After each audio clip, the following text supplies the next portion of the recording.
Salam sehat. Perkenalkan, saya Aisyah Engkep.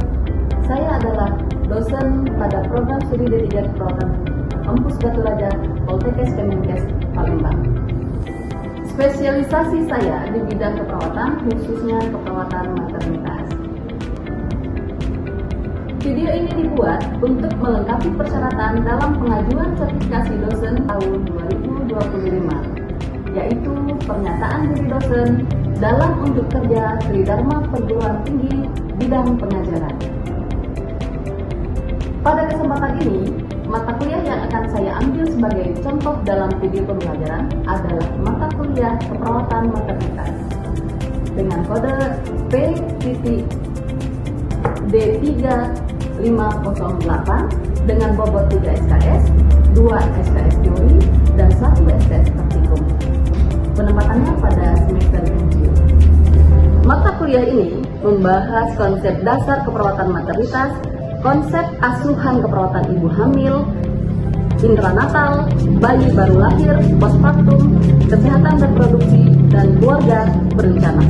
Capaian pembelajaran lulusan prodi yang dibebankan pada mata kuliah ini adalah mahasiswa mampu memahami ilmu keperawatan untuk melakukan asuhan keperawatan secara profesional dengan menggunakan pendekatan proses keperawatan, mampu melakukan komunikasi terapeutik dan menguasai keterampilan dasar keperawatan untuk melakukan asuhan keperawatan kepada klien melalui kerjasama tim, mampu memberikan asuhan keperawatan pada individu, keluarga, kelompok, dan masyarakat dengan mengutamakan keselamatan klien dan mutu pelayanan berdasarkan perkembangan ilmu dan teknologi keperawatan untuk meningkatkan kualitas asuhan keperawatan dengan memperhatikan prinsip caring sesuai dengan kode etik profesi.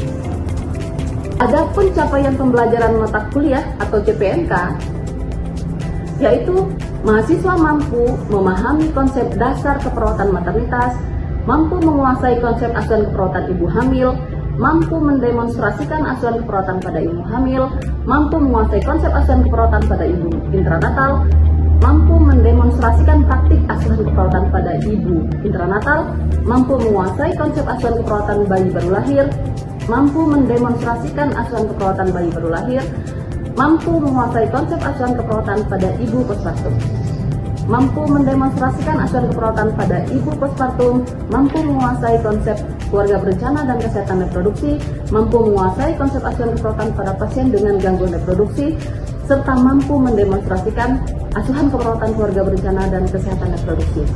Sistem pembelajaran dilakukan untuk meningkatkan interaksi antara mahasiswa dan dosen. Pada awal perkuliahan, dibuka dengan salam dan ice breaking terlebih dahulu. Sebelum melanjutkan topik perkuliahan, saya akan melakukan review pembelajaran sebelumnya, kemudian melanjutkan topik perkuliahan selanjutnya.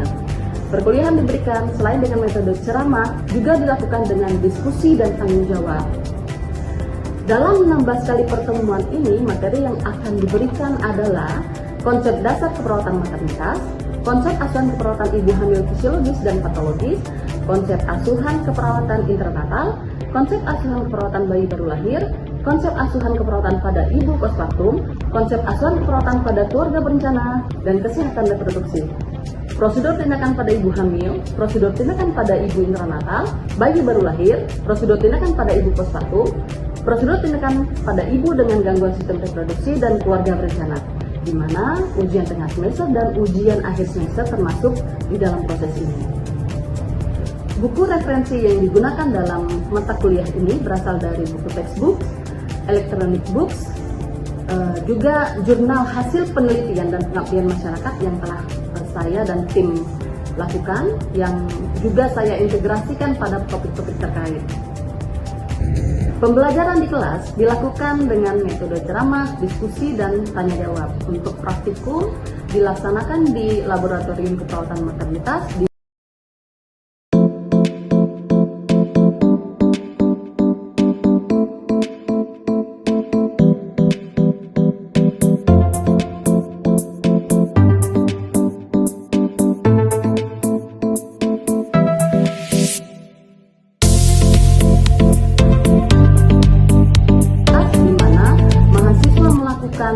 redemonstrasi yang direkam setelah sebelumnya saya akan mempraktekkan atau mendemonstrasikan kompetensi-kompetensi yang memang menjadi acuan dalam keperawatan maternitas. Selain dengan metode tersebut, pembelajaran juga dilakukan dengan metode studi kasus dan role play, sehingga dapat memberikan gambaran pada mahasiswa dalam memberikan asuhan keperawatan maternitas. Evaluasi pembelajaran dilakukan dengan memberikan penilaian dengan bobot sikap 10%, tugas 20%, UTS 30%, dan UAS 40% sehingga total penilaian adalah 100%. Berikut adalah proses pembelajaran yang telah saya lakukan dengan topik asuhan keperawatan pada ibu postpartum persalinan normal dan seksio cesaria. Assalamualaikum warahmatullahi wabarakatuh. Waalaikumsalam warahmatullahi wabarakatuh. Luar biasa, semangat ya. Biar lebih semangat kita yel-yel terlebih dahulu, oke? Oke. Prodi Keperawatan Batu Raja. Luar biasa. Yes. Alhamdulillah. Apa kabarnya hari ini? Baik, hari ini adalah pertemuan yang ke-12 untuk mata kuliah keperawatan maternitas ya. Jadi sebelum hari ini kita akan belajar tentang asuhan keperawatan pada ibu postpartum, khususnya pada persalinan normal dan SC. SC itu adalah seksio cesaria yang dioperasi ya. Tapi sebelumnya kita akan mereview dulu ya, review tentang materi kita pada pembelajaran sebelumnya tentang bayi baru lahir ya.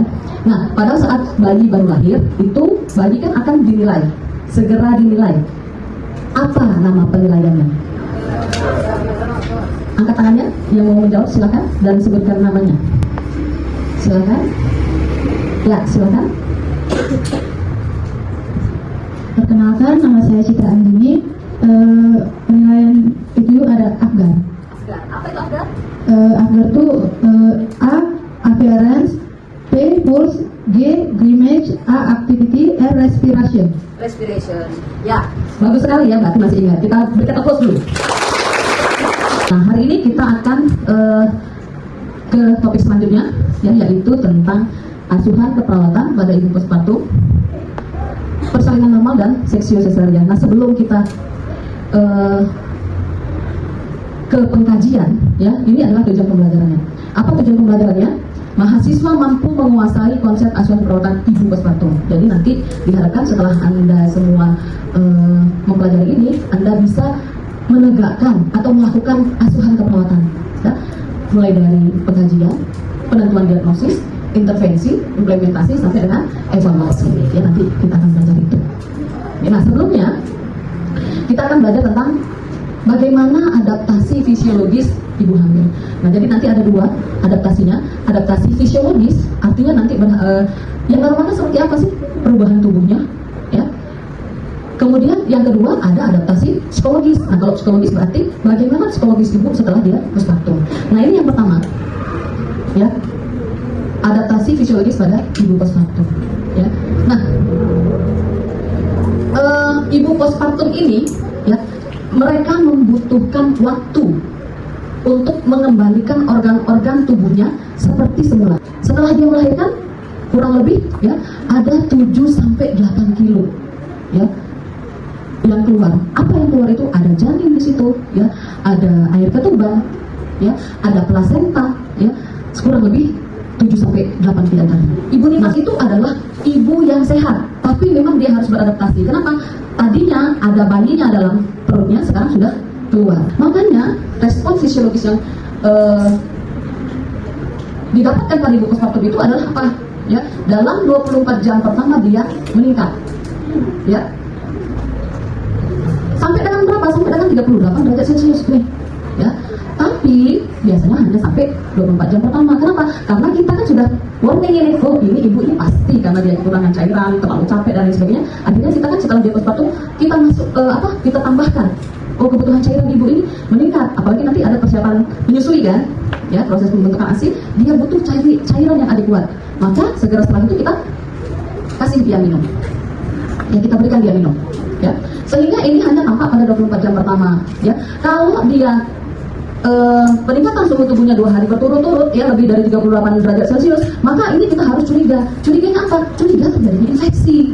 Ya, kenapa? Karena kan pada waktu ibu melahirkan, ya, apalagi dengan episiotomi, kita lihat ya kemarin ya di video ya.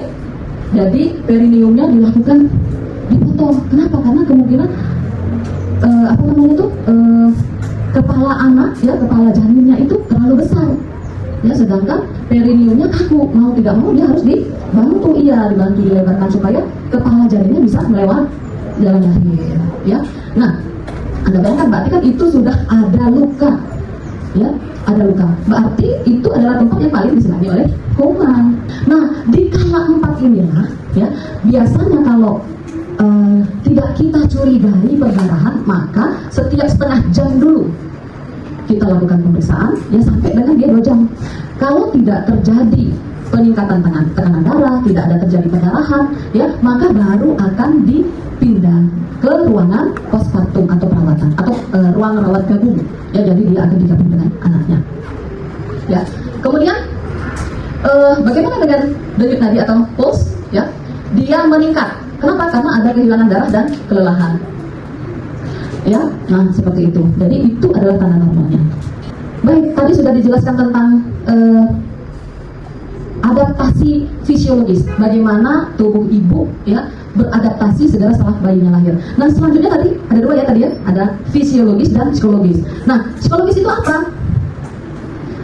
Jadi ibu akan mengalami perubahan, ya, perasaannya berubah. Kenapa? Oh, karena ada, kalau dia kehamilannya diinginkan, maka akan ada honeymoon, fase honeymoon, ya, antara ayah, ibu, dan anak. Kalau dia anak kedua berarti penambahan anggota keluarga baru. Nah, ini biasanya kalau kehamilan yang direncanakan, maka ini akan sangat bahagia, ya. Tapi kalau ini tidak diharapkan, ya, maka ini akan berdampak kemana? Ibu nanti akan merasa, saya jadi jelek gara-gara hamil, saya jadi gendut, saya jadi jelek, tidak cantik lagi, ya. Bahkan dia ada beberapa ibu yang tidak mau melihat anaknya. Selama fase ini dia butuh dukungan. Oleh siapa? Boleh dari suami, boleh dari keluarganya, ya. Jika tidak mendapat dukungan, maka akan ada istilah ini, postpartum blues, ya. Apa itu? Gangguan emosional ringan yang umum terjadi setelah dia melahirkan. Apalagi kalau suaminya tidak mendukung, bangun malam-malam 2-3 kali kan, harus menyusui, ya. Sudah menyusui harus mengganti popok, apalagi sampai 40 hari tuh, ya. Dia bisa BAK-nya itu, ya, minimalnya 8 kali. Jadi kalau ada suami yang baik, ya, melihat rona muka istrinya sudah bertekuk cemberut, dia pasti tangkap, oh mungkin kecapean, dia bantu itu. Nah, jadi pada saat kesempatan itu ibu jadi bisa istirahat, ya, dan merasa menjadi bagian, ya, dibantu. Nah, ini tugas kita, ya. Kita jelaskan juga dengan keluarga bahwa ibu butuh dukungan keluarga, tidak bisa dibiarkan sendiri, ya. Selanjutnya kita ke asuhan keperawatan pada ibu dengan persalinan normal. Tadi kan kita sudah belajar ya, ada perubahan-perubahan di tubuh ibu, ya, apakah ada anemia atau tidak ibunya, ya. Kemudian kita menilai apa yang disebut tadi, dikatakan tadi diastasis, rectus abdominis, kita periksa semuanya, ya, kita periksa semuanya.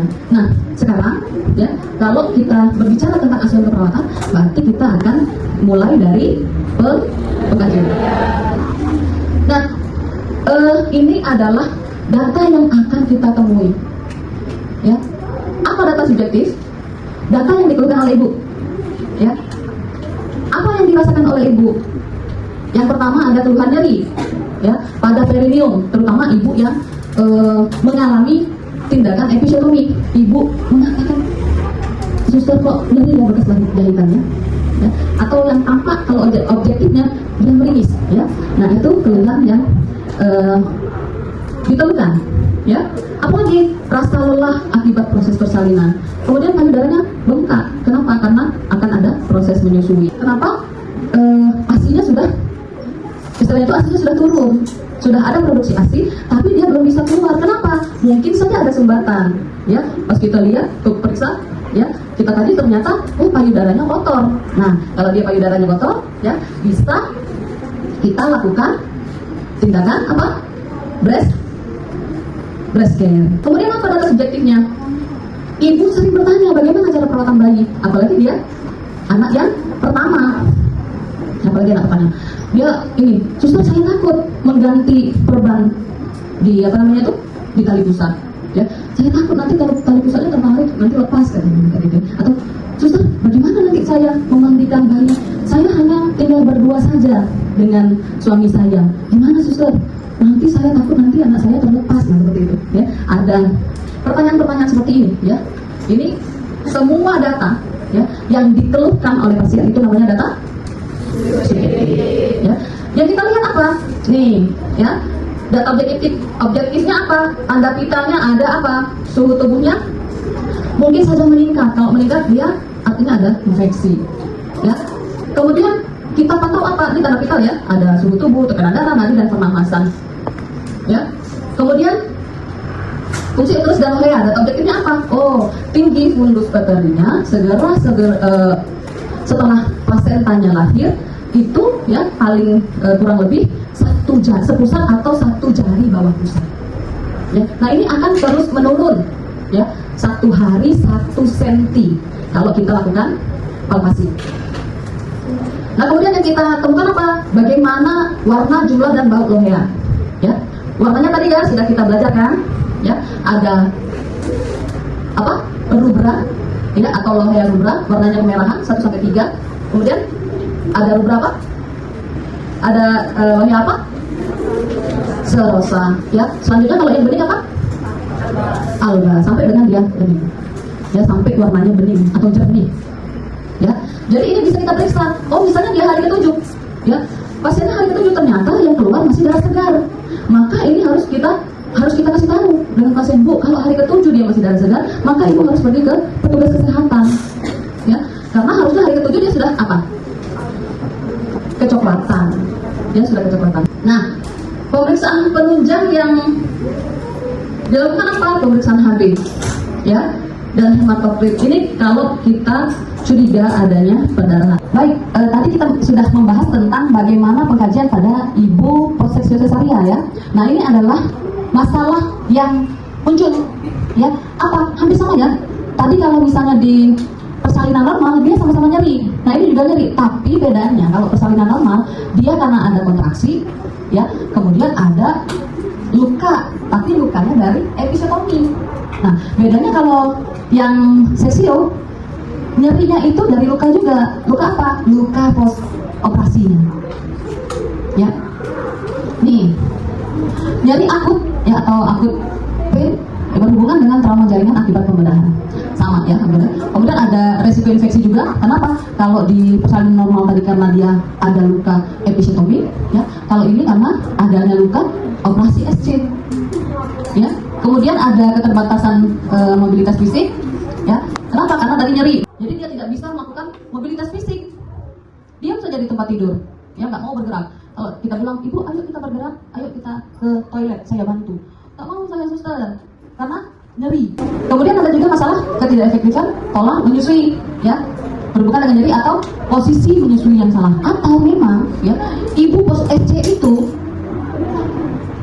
ASI yang keluar itu biasanya lebih lama dibandingkan dengan ibu yang persalinan normal.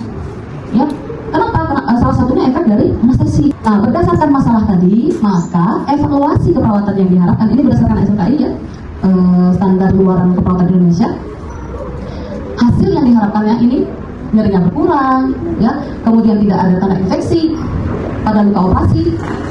Kemudian proses penyembuhannya berjalan baik, ibu mampu melakukan mobilisasi mandiri secara bertahap, ya tanpa nyeri berlebihan. Berarti nyerinya itu bisa dia atasi, ya, tidak mengganggu aktivitasnya, ya. Kalau menyusui efektif dan bayi menunjukkan tanda kecukupan ASI, ya, itu. Baik, sampai di sini ada yang mau ditanyakan? Ada yang mau kita teruskan? Ya. Ibu, sebelumnya perkenalkan saya Rikmana Dua Asahan. Saya ingin bertanya, mengapa ibu pada ibu postpartum khususnya SC itu perlu mobilisasi dini? harus melakukan mobilisasi dini.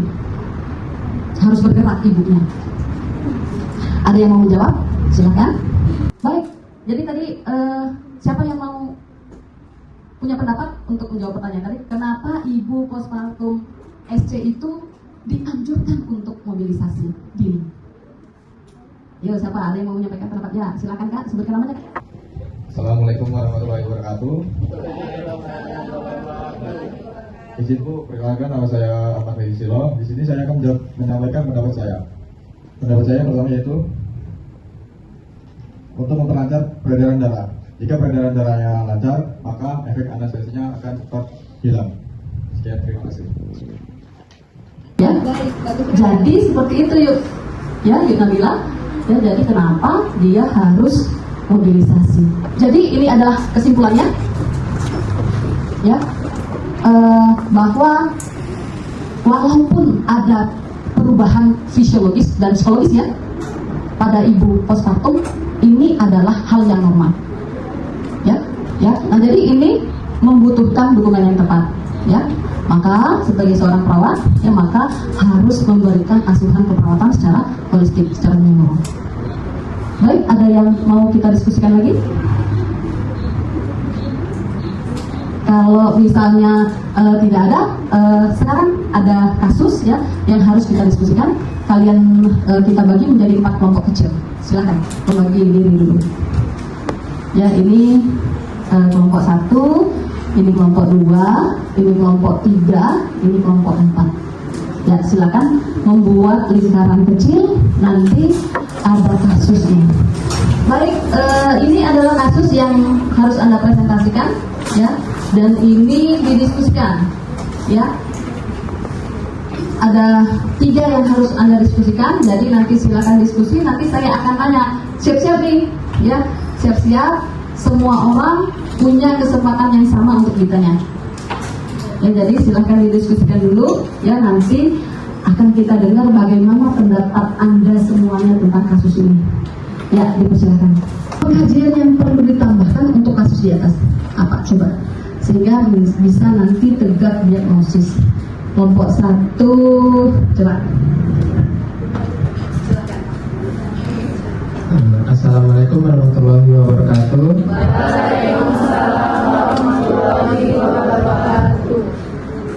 Perkenalkan, nama saya Rizky Fernando. Saya perwakilan dari kelompok 1. Di sini saya akan menambahkan tentang apa yang akan ditambahkan dari pertanyaan yang pertama. Pertanyaannya itu, Ibu S usia 28 tahun melahirkan bayi laki-laki melalui operasi sesar karena kondisi bayi sungsang. Setelah operasi, Ibu S merasa nyeri pada luka operasi, namun atas anjuran dokter dan perawat, ia mulai melakukan mobilisasi dini. Nah, di sini Rizky ingin menyampaikan Bu bahwa yang perlu ditambahkan itu adalah pengkajian nyeri PQRST. PQRST itu P propagation, Q key quality, R region, S severity, dan T timing. Jadi harus lengkap berarti ya. Kalau nyeri itu tentang nyerinya harus lengkap kata kelompoknya ya. Jadi masalahnya jadi nanti apa yang ditegakkan? Nyeri, ya, tentang nyeri ya, betul ya. Baik, ya. Yang pertama berarti bagus ya Kak ya. Kelompok ini mengatakan bahwa harus ditambahkan, harus lengkap. Untuk nyerinya dia harus lengkap. Baik, selanjutnya apa lagi? Ada tidak yang ditambahkan lagi? Baik, silahkan. Izin Ibu, sebelumnya perkenalkan, nama saya Rati Putri Marani, di sini perwakilan kelompok 2, izin menambahkan Bu. Di sini terdapat mobilisasi yang dapat dilakukan oleh pasien itu sendiri, itu sesuai dengan kondisi pasien. Di sini terdapat 6-8 jam, yaitu untuk menggerakkan tangan, kaki, fleksi, dan ekstensi. Dan bisa dijabarkan juga, yaitu dari 6-10 jam itu untuk belajar menggerakkan miring dan ke kanan. Kemudian untuk 12 jam itu untuk belajar duduk. Kemudian 24 jam itu untuk belajar berdiri dan berjalan. Terima kasih. Baik, Bagus sekali ya. Jadi nanti kalau ada pasien ya, ini yang harus dilakukan. Ya, ini saya dan kakak kelas Anda itu pernah penelitian. Jadi apalagi kan sekarang kan metode ERAX ya. Metode ERAX itu malah 12 jam itu dia harus sudah ke toilet belajar, tapi harus sesuai dengan kondisi. Ya. Nah, nih 6 jam pertama, jadi dia menggerakkan kaki. Saya tambahkan ya tadi ya, betul ya, menggerakkan kaki, tangan, dia tidak kaku karena efek anestesi kan ya. Jadi dia gerakan fleksi, ekstensi, ya, rotasi itu tangan dan kaki. Ya. Berikutnya apa? 6 sampai 10 jam, ya nih. Maka dia miring kiri dan miring kanan. Ya. Kemudian 12 jam, maka sudah boleh duduk, ya, setengah duduk, ya, dialasi dengan bantal tuh di belakangnya, ya. Kemudian selanjutnya, ya, dalam waktu 24 jam mulai latihan belajar mandiri. The last question, ya, edukasi apa yang harus diberikan pada klien? Silahkan kelompok.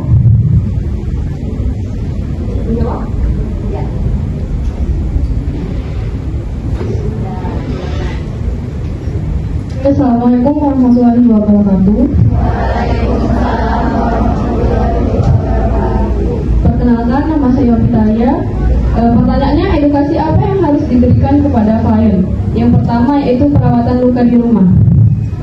Kalau mandi itu tidak boleh basah atau kena air.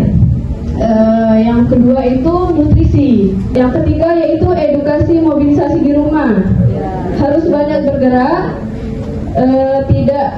Tidak boleh mengangkat beban berat. Ya, berikan aplaus dulu. Baik, ya, bagus sekali ya tadi ya.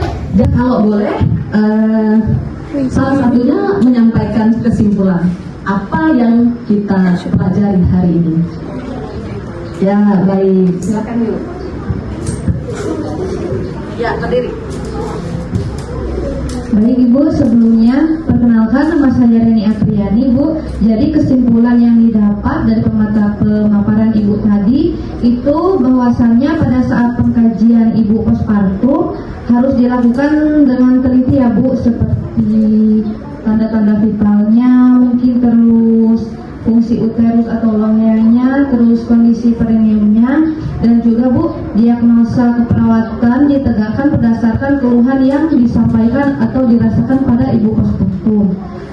Terus juga masalah yang biasanya didapatkan pada ibu persalinan normal nih Bu, itu nyeri akut berhubungan dengan luka perineum, episiotomi atau kontraksi uterus, dan juga risiko infeksi berhubungan dengan luka episiotomi atau involusi uterus yang tidak dikuat, dan juga keterbatasan mobilitas fisik berhubungan dengan nyeri pasca persalinan Bu.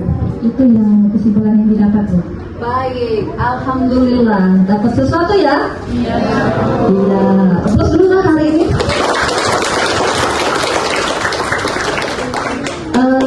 Baik, jika tidak ada yang mau kita diskusikan lagi ya, kita cukupkan sampai di sini pertemuan kita hari ini. Ya, semoga ini bermanfaat ya dan memberikan ilmu baru bagi Anda. Kita akhiri pertemuan kita hari ini. Wassalamualaikum warahmatullahi wabarakatuh.